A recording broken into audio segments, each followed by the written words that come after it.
شما تمام دخترها را فهمانین، اونایی که حجاب به سر میکنن بعضن و میکنن، پیش از همه این بیسوادی بی‌معرفتی است. سوادی کافی ندارن اونا و هم گمراه گشتگان، حتی از همون زندگی خودشان را نمیدونن چیکار میکنن. تنها ستر و سیاه‌پوشی و کرکرانه تقلید نمودن به فرهنگ بیگانه نشانه با عفت بودن زنان و دختران نیست. والله قسم کافر استی، زن طلاق است.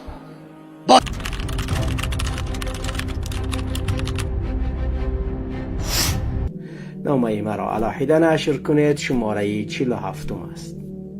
بیننده عزیز و گرامی، نامه امروزه که از رشت به اصلاح فرستاده شده است خیلی از مسئله های مهم روز را مطرح کرده است. مؤلف گفته است که آن را تحت تاثیر یک نوار اصلاح نوشته است. در این نامه درباره اعمال و کردار یک نفر امام خطیب که درباره‌اش قبلا هم اصلاح نوشته بوده است سخن می رود. نیز در این نامه از مشکلات آمده بر سر مساجد رشت گفته شده است. وقتی از آن مسجد سرود هندی را با سپارش امنیت با آوازی بلند میمانند تا نمازخوانها را خلل رسانند. در این نامه از بچک‌های بالا که برای مسئولیت با پای کفش و ماشینی شلقه می آیند و بعد چند سوار پرادا و لکسوس می شوند و از غرب بر می گردند. به شدت اظهاری نگرانی کرده شده است. نقطه دیگر جالب نامه بیننده گرامی این است که مؤلف به رحمانوف مراجعت کرده می گوید که ما هم خرج و مصرف کرده دانشگاه ها را ختم نمودیم، اما چرا در همه وظیفه و مناصب ناحیه ما فقط هم شهری ها و هم محله های خودت را تعیین میکنی؟ مؤلف شکایت کرده است که حتی لسخاز ناحیه را چی رسد به ملیسه و امنیت و سود و پرکرار از دنقره آورده و گذاشتند. واقعا این یک دردی قدیم است، نه یک دردی جدید، ولی واقعا مردم باز هم میگویند چون واقعیت حال چنین است.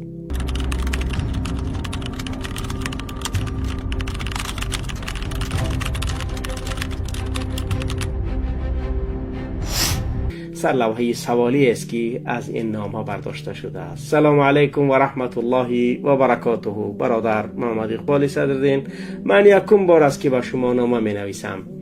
روز عید رمضان بعد نماز به خانه آمدم، تلفنم را گشاده داخل یوتیوب شدم. در اکران تلفنم دیدم که یک نوار است که در بالای آن از غرب تا بدنقره نوشته شده است. گفتم که این چی باشد و گشاده تماشا کردم. الله برکت دهد شما را با این سایتی گشاده اتان، چون که من تماما درباره این نوشتجات تصورات نداشتم، برای همین تا آخر گوش کردم. آن برادری که این نامه را نوشته است در حقیقت راست گفته است، ولی وی حتی 20% را هم ننوشته است آنچه که در غرب می‌گذرد. از شما خواهش میکنم که نام این بزها را در حکایت تاریخی ناحیه رشت نویسید و ثبت کنید. آینده نبیره و پسران این بزها خوانند و بدانند که پدران و باب و کلانهای آنها کی بودند. من خودم زاده و استقامت کننده جماعت تگاوه می باشم. ما هر عید رمضان و قربان نماز عید فطر و عید قربان را در این جماعت در قشلاق تگاوه که پیشتر خیلمانی نام داشت می خواندیم. این جماعت از 9 قشلاق عبارت است. ساکنان قشلاق گیلکند و ایرتمچی شهری نواباد می روند و ظریفی، خیشتیراک، دعابه، چختک، کلندک، پارواک در قشلاق خیلمانی نماز را میخوانیم. خب بخشیش اگر در خواندنی یعنی که قشلاق ها خطا کرده باشم، چون واقعا گوها بعضی از نام ها برایم جدیدن. این کلانترین مسجد است که این دره دارد، ولی این را فقط در این 2 عید میکشایند. از این سبب که آدمان بسیار میشوند و مسجد نواباد نمیبرد، متاسفانه این رمضان نماز را در مسجد خیلمانی اجازت ندادند و در مسجد پارواک خواندند. اکثریت مردم از قهر و غضب به پارواک نیو و نواباد شول و غرم برای ادای نماز رفتند. خلاص ما رفتیم به مسجد پارواک. بین مردم گپ رفت که چرا در پارواک این مسجدش میده است، این مسجد برای بعضی قشلاق‌های دیگر دوری میکنه، چرا اینجا اجازت دادند؟ خیلمانی این سنتر و مرکز و جماعت و بیمارخانه و مسجد کلان که همه را میبرد، چرا در آنجا نماندند؟ میپرسیدند مردم بین هم دیگر. خلاص گفتند که کوراتور امنیت نمانده است، ما که جوانیم آنقدر تجربه روزگار نداریم. گفتیم خوب نماز است، هر جای اجازت باشد همانجا میخوانیمش. ولی در صفی که من نشسته بودم گوش انداختم یکی به دیگرش میگفت کار دستی ملا نظردین ای. این ملا نظردین همان است که در برنامه نامه ها از ناحیه ها شماره 240 این برادر کمی در بارش گفته بود. این مرد به دیگریش میگفت که امی کلندی را 100 خدمت شکنی 3 راونا کلندیش میکند. که مقصد ممکن کلندی ایگون منطقه باشه. خب برام خاطر من هر چی فکر کردم که این کماندیر باشه، ولی کماندیر نیست، ولی کلندیر ممکن یگون ای منطقه یگون کلندی باشه. مهم همین است. برام خاطر من ایواز نکردم. ای کمرا سرشون کردن آمدن در این تگاوه شهرتمندی و آبرو را در خیلمانی پیدا نمودند. مردمی این دهات بسیار مردمان خوبی هستند. حرمت و احترام ای طرفی این مردم خیلمانی هم گرفتند. عاقبت کارش را کرد. اینش گفت نظردین ایجا پریچومای. گفت انا همین با تلفن گفته است که من زور بودم یا رئیس جماعت. رئیس جماعت من نپرسید که در همین مسجد ما نماز عید را خوانیم. خیس امنیت را پرسید. انا روان کجای میخواهند خوانند. با یک سخن یک مردی پارواگی سر امنیتی را تاب دادم و نماز را در پارواگ ماندم. ایقا سرسان شوان ای دفعه اول پیش امنیت منم میپرسیدن در آینده. در اینجا هم امنیت و هم پرکرور همش منم. باید اول اجازتی من گیرن. بعد این گپ رو شنیدن درک کردم که این برادر در برنامه 240 نامه این را گرفته و گفت که این مجبور است برای آن که در افغانستان بود در جنگ شهروندی آخر در این نماز چی مجبوری است. بعد باز گوش کردم. گفت وقتی رئیس پیشینه علیشیر بود تماما خودش نمیداد این ملا نظردین را. برای کار میگوید به پیش علیشیر گفته بودم. زنگ زدم رئیس چوده‌ای دغرم گفتم این طور باشد در نواباد و میخریم. خلاص ما با خوردیم که نظردین زنگ زد. رئیس گفت حاضر کو این بز چی میگه؟ گفت رئیس ما همین هفته توی داریم. این رئیس باشد گفتش که این قانونی دولت های زنی ترام فلان میکنن و بوجت هم زن رئیسی جماعت هم توی پوی نمیکنی. تیل شکشت خیلی حقارتش کرد بود. ولی باز همین شهرمردان همین خیلمانی خاطر انداز شدند و تویش را دایر کرد. انا این رئیس که از خشلاق خودشان ظاهر شو است رفته اجازت نماز را از ناحیه گرفته است. پیش من نآمدی؟ من سرخطیب نماز جمعه خانی شهرک نوابادم گفته خواندن نماز را در خیلمانی نماند. انا باز را برحمش. این مردم خیلمانی باید این لعین را زده باز به همان کمراب رویش کنند. نماز را در پرواگ خواندیم. پگاش در این قشلاق جنازه شد. در وقتی قورکنی و گورکنی گرچند مهمانو از شهر هم کی بودند این سخنها باز تکرار شدند. دادرش سیرشاه قهرش آمد و با شاکر جنگ شد. یک خویشاوندان ملا نظردین سیر را گشته گفت که پشتی میگیری تا کی ما حقارت این مردم گوش میکنیم؟ بیزار شده ای دستی کار برای شما. شاکر راست میگوید. کدام کارش رو گویی؟ شخصا من دکزتش میکنم که از دستی اکای تو است. سیر باشد گفت که این کار دیگر کس است. اکای من را فرموده است. گفتند پس بگو کاری کیای؟ خاموش ماند و گفت نمیتونم. بگذار زمین کفدو درایم. لیکن انشاءالله یک روز نه یک روز حقیقت رو میزند. آن کسی فرموده است و برای پول ملا نظردین این مسجد را محکم کرد. آن شخص فرمایشگر زاده این دهات است. آن روز شرمنده میگردد. اگر ناموس مردی داشته باشد نظردین فدایف باشد مؤذین مسجد می باشد. یک وقتا فیرمای فراز رادیوها را آورده سومش را گرفت و رفت. در تمام جا چسبانده بودن رادیوی فراز آوردگی را. فقط سرود خطوبا میخواندند. حاضر در یگان جا نیستند. اما در این مسجد خیلمانی هست. در وقت از آن چنان بلند میمانندش که نه از آن را میفهمی و نه نمازی امام میخواندگی را. شخصا من گفتمش که نزدین چرا پسش نمیمونی وقتی نماز میخونن مردم در مسجد؟ گفت امنیت میگه در وقت اذان و خواندن هر یک نماز سرود خطوبه را بلند مون و چی خیلی میفراد خطگی کن گبزنش فلان میکنن. سبحان الله. تا با این درجه میخواهند که با مردم ظلم کنن. انا اینا میگن ظلم. پرسیدمش که ای خدا نمیترسی؟ میگوید حاضرش ده دوری اینهای تغرم در کره. حاضر در قشلاق ما برای جای یکم گرفتن در بزی پیگاه مردها و بچه ها تمام شده، زنها یعنی بیوه ها منصر کردن. پیشتر تنها یک صداقت دختری قربانعلی بود بز، اما حاضر هم قبیسیش دیگه که حسابش گم.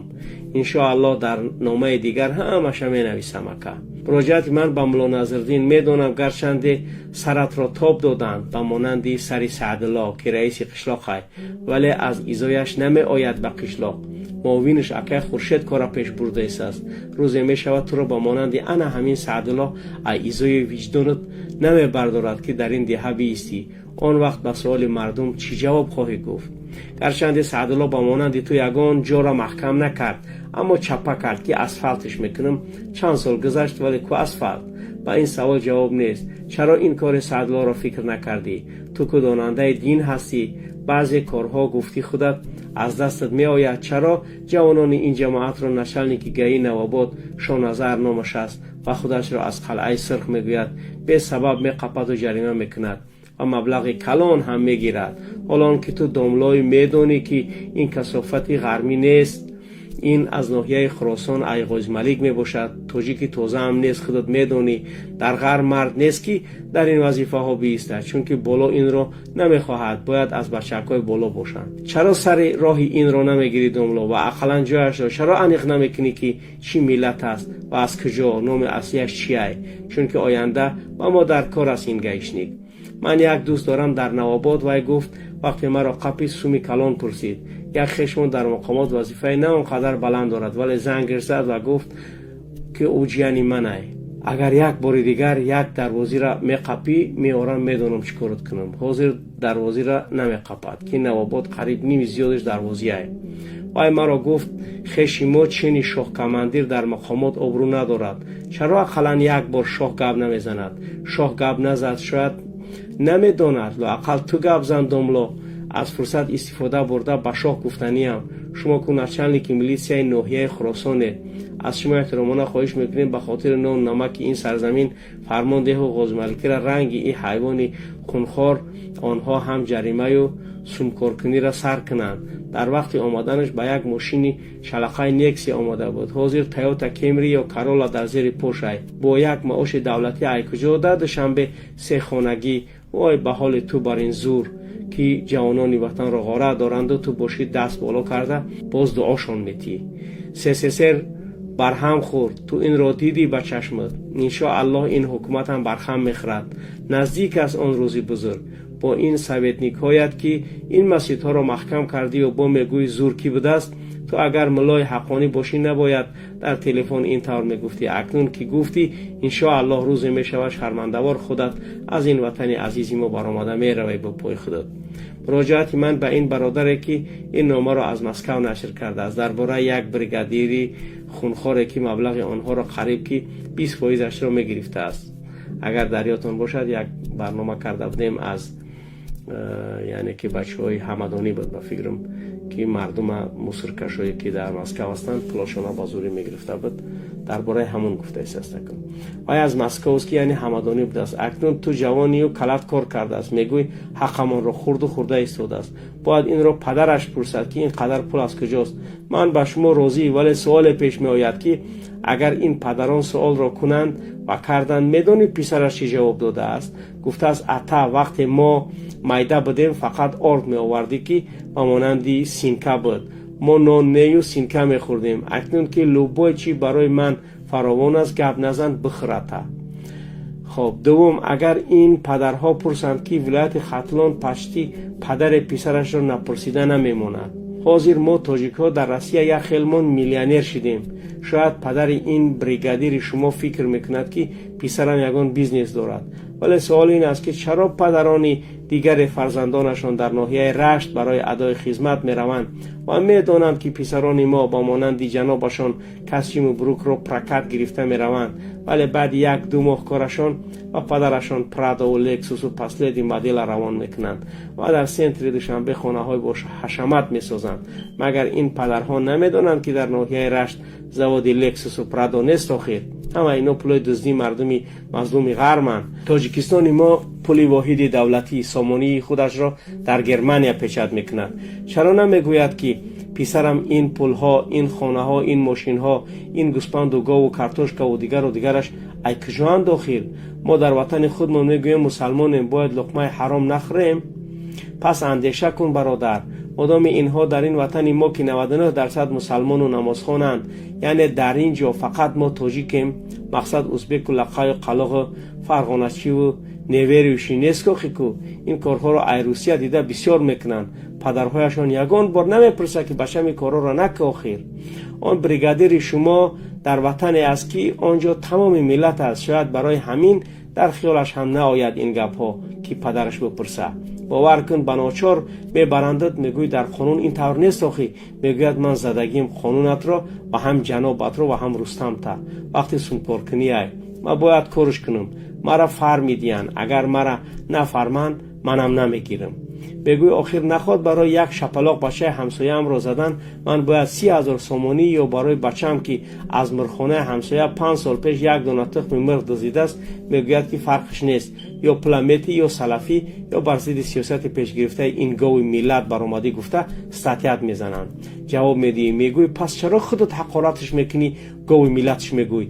میگوید که مرا میپرسیدگی آدمه که این سوالها را میپرسد برده سود میکنه من زنشه فلان کدگیم. انا ملیسای غرمی را برحمش، یعنی بچه بالا بچه خطلان روان میکنن در غرمی هم تر میگن. خیلی اگه اون کس طرفدار رحمانوف نیست، همه اینا مقصدشون پول کار کردن است، این همه میدونه. انا همین نشلنیک ملیسایی که این آباد غرم نو پریود کرده به خورغان تپه بردنش نشسته است و زنی پریود کنش را حقارت و دشنام میکند که ای جای روغانی گرفته آورده مرا میگوی من 30,000 سومانی ندارم. میگفت چند قایدار زیادیش حساب میکنم سوم نداشته باشه گوسپند و گاو و بز و کارتوشکا را میشه. دیدی برادر، غیر از ما غرمیا که سومشون میتیم باز رسخات خوجگی هاشون در خطلان از حساب ما هست. سبحان الله. کدام یک درد این ملت را روی این کاغذی بیجان بیارم؟ حاضر از مقامات ملیسا و کگب خلاص نشدن نشلنی که لیسخاص هم ای دنغره موندگیم. آخر تأمینات ایله هاتون در گردن ما ای مونید ما هم کار کنیم. شرم بر شما که نخواد یک ناحیه رشت که سال 92 بمبارونش کردید و نکنید سال 2008 با پرگی ضبط کرده و گرفتش یک کادر نداشته باشد که لااقل در لیسخاص کار کنه، یا میترسید که باز با گفت خودتون تروریستان در درون جنگل اند فکر میکنید که این آدمی موندگیتون که کنترازویت که اسرائیل چخیلی که در فلسطین میگردد و در درون جنگل های غرب میگردد برین یک بار پرور کش کنین 24 ساعت پیون خواه آدم موندگیتون. اگر چی گپی شود این آدمی موندگیتون یاردمتون کرده نمیتونه این لیسخاص. باز با قریبی همه کنترلورای سویت ساکنای ناحیه رشت ای دنغره میمونند، گویا دنغرگی ها پلا درست جمع کرده باشند. در اسیه ای دست شما حال نداریم، در وطن برای ما جای کار نیست غرمی ها، یک لقمه نانه با عذاب ها میابیم اما کنده از دهانمان میگیریش. خداوند شما را با این کثیف جنابتان خار و ذلیل کند که ما باید چیکار کنیم؟ میمانید همین مردم آسوده زندگی کنند یا با گفت مقامات باوریشون میکنه و در این ناحیه میمونیشون؟ گاو یک بار از خود بپرس اگر مردی با این مردم رشتون زمین غیری بدی چی کردی و چی کرده ایستاده؟ خداوند خار و ذلیلت کند رحمانوف. اللهم آمین. باور ما نداری میلش در این ویدیو که گیبی بگذار ایدنغره و من ساختار قدرتیش، ولی در دیگر نهاد و اداره ها ما غرمی ها کار کنیم. ما هم رسخات کرده اینستیتوت و اونیورسیت خوندیم، امروز و پگاه میمری. آخر هر چند نباشد وطن مادریت تگابه می باشد. یک بار مرد شو و این شهرمردانی تگابه رو البته بزهایش رو نه یک دستگیریشون کن. ما اگر فرض کردیم دولت رو هم گیریم ما مردمی بانون نمکیم به خاطر مادرت تو را این خدر ظلمی که تو بالای ما میکنی نمیکنیم. خب وقتی غرمی ایگه پتای پیش خودت گفته ایسه ما رحمان فقط قپیده میدونیم چکارش کنیم او یعنی در قپ غرمی ها نمیخرازیق نشه. با خدا با گوشهای هم شنیدم از مقاماتت که این همین خیزیش سر شوه این گوشنه آبی فلانی قلق مادرش غرمی را ما خودمون دورش میکشیم. همین دنغرگی خطون میگن بچه‌های بالجوان و کنگرت و فرخور و کلاب بدن کمتری میگن. تا ما از رشت میرویم اینها میدونی چی کارت میکنن؟ اینا فکر کردی رحمانوف؟ یک بار در روسیه مرا میگویند که این گوی هموطنت وطنمان را حرام کرد. باقی در امان خدا باشی حضرت. اگر من را میکوبید از ورانش مسکو مییابید، لیکن مرا نکوبید. همین ها را به جوابگاری کشید. مردم همه وقت با شماست، ولی مردم را این مقاماتت به خودت چپ و چقه و زید میکنند. خب دیگر واقعا دهشت است.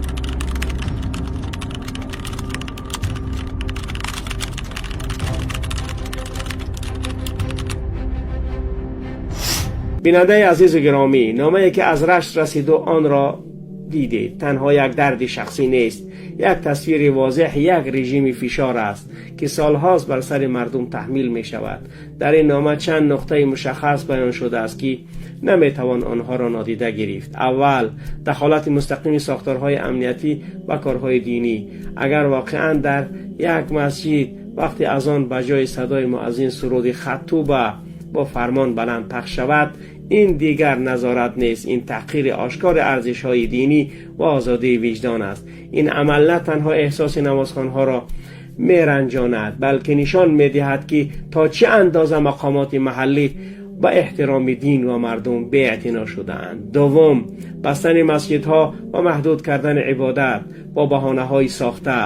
در نامه مثال مشخص آورده شده است. مسجد کلانتر کی میتواند مردم را فرا گیرد بسته می شود و مردم مجبور می شوند به جای تنگتر روند. این تصادف نیست، این ادامه سیاست است که سالهای آخر در سراسر کشور برای محدود کردن فعالیت مساجد راه اندازی شده است. و باز المناکتر این است که امام مسجد در این عمل زشت دست دارد. سوم، فساد اداری و بالاروی شبهناک منصبداران. در نامه نامهای ماشین‌ها مثل پرادا و لکسوس و خانه‌های گران در دوشنبه ذکر می شود. سوال عادی این است که با کدام معاش اگر یک کارمند دولتی در مدت کوتاه صاحب چنین دارایی می شود، این نشان روشن سوء استفاده از مقام است. این را نه مردم پنهان کرده می توانند و نه خود آنها، چون آشکارا صورت می گیرد. چهارم، سیاستی هم شهریگردانی دعوا می شود که در بسیار وظیفه ها تنها افراد یک منطقه تعیین می شوند، حتی تا سطح لسخاز و کنترلیار برق.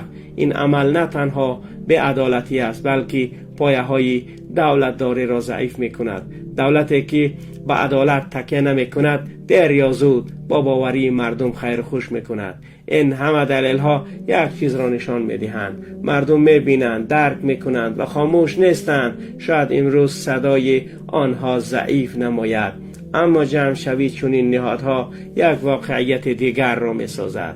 و آنهایی که امروز با تکیه به قدرت خود را بالاتر از قانون می دانند، باید گفت هر ظلم آغاز دارد و پایان هم. تاریخ بارها نشان داده است که هیچ نظام با فشار و تحقیر مردم پایدار نمی ماند.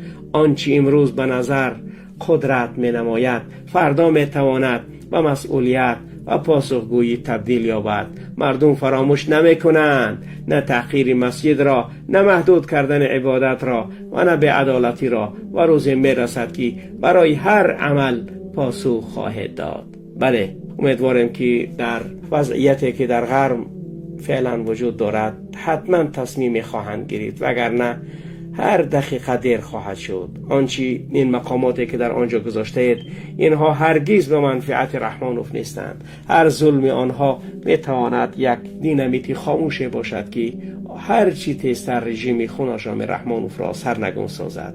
با امید پیروزی و رسیدن حق به حقدار، در گذاشتن لایک‌ها و نوشتن نامه‌ها از غرب نورآباد هر مناطق دوردستی کشور هستید، خاصتا جرگتال نویسید تا اینکه وضعیت و حالاتی که در شما میگذرد ملت و مردم از آنها به خوبی آگاه گردند.